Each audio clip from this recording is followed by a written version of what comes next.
സുഖമാണോ പ്രഭേജിക്ക്? സുഖം. നിനക്കോ? എനിക്ക് പരമസുഖം. കൈ നിറയെ പണം ഉണ്ടെങ്കിൽ പിന്നെ ജീവിതം പരമാനന്ദമല്ലേ? ഒരുപാട് മാറിയിട്ടുണ്ട് നീ. രൂപത്തില് മാത്രമല്ല, അടിമുടി മാറി. കുറെ കാലമായി നമ്മൾ തമ്മിൽ കണ്ടിട്ട്, അല്ലേ ചേച്ചി? പെട്ടെന്നെന്താ ഒരു മുന്നറിയിപ്പില്ലാതെ നീ വന്നത്? അത് കൊള്ളാം. വല്യച്ഛന്റെ മകളെ കാണാൻ, എന്റെ പ്രഭേജിയെ കാണാൻ എനിക്ക് ഏത് സമയത്തും വന്നൂടെ?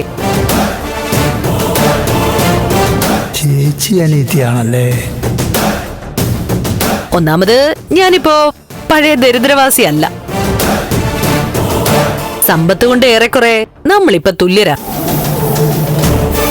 പ്രൗഢി കൊണ്ടും പദവി കൊണ്ടും പ്രൊഫസർ പ്രഭാവതിയേക്കാൾ ഒട്ടും പിന്നിലല്ല ഞാനിപ്പോ. ഞാനിതൊന്നും ചോദിച്ചില്ലല്ലോ നിന്നോട്. ചോദിക്കാതെ തന്നെ പറഞ്ഞത് ഞാൻ എന്റെ അവസ്ഥ അറിയിച്ച് മതിപ്പ് നേടാനല്ല. പണ്ട് ചേച്ചിക്കെന്നെ കാണുമ്പോ കലിയായിരുന്നു. ദാരിദ്ര്യം പറയാനും കാശ് കടം വാങ്ങാനും വരികയാണെന്ന് പേടിച്ച് എന്നെ ഒരുപാട് അകറ്റി നിർത്തിയിട്ടുണ്ട്. ഒരുപാട് ഒറ്റപ്പെടുത്തിയിട്ടുണ്ട്. പണ്ട് കലി വന്നത് കാശ് കടം വാങ്ങാൻ വരുന്ന ഒന്നും പേടിച്ചിട്ടല്ല,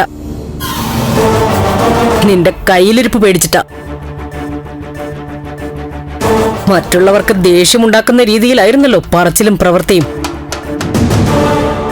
എന്തെങ്കിലുമൊക്കെ കുഴപ്പം ഉണ്ടാക്കി വെച്ചിട്ട് ഒന്നും അറിയാത്തതുപോലെ നിൽക്കും. മറ്റുള്ളവരെ കൊണ്ട് കൊടുക്കിൽ ചാടിക്കാൻ നിനക്ക് വല്ലാത്ത മിടുക്കായിരുന്നു. അതായിരുന്നു എന്റെ അന്നത്തെ പേടി. പ്രൊഫസറെ, ഇന്നും ദാ ചിരിച്ചുകൊണ്ട് നിൽക്കുമ്പോ നിങ്ങൾക്കുമേൽ ഞാനിട്ട കുടുക്ക് കൃത്യമായി മുറുക്കാനുള്ള വഴികളാ ആലോചിക്കുന്നേ. നീ എന്താ ആലോചിക്കുന്നേ? അല്ല, എന്റെ പ്രഭേജിക്ക് ഒട്ടും മാറ്റം വന്നിട്ടില്ലല്ലോ എന്ന് ചിന്തിക്കുകയായിരുന്നു.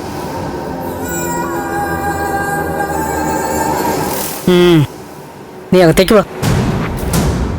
അങ്ങനെ ചേച്ചിയുടെ പുതിയ ചന്ദ്രോത്ത് വീട്ടിൽ വലതുകാല് വെച്ച് കേറുക.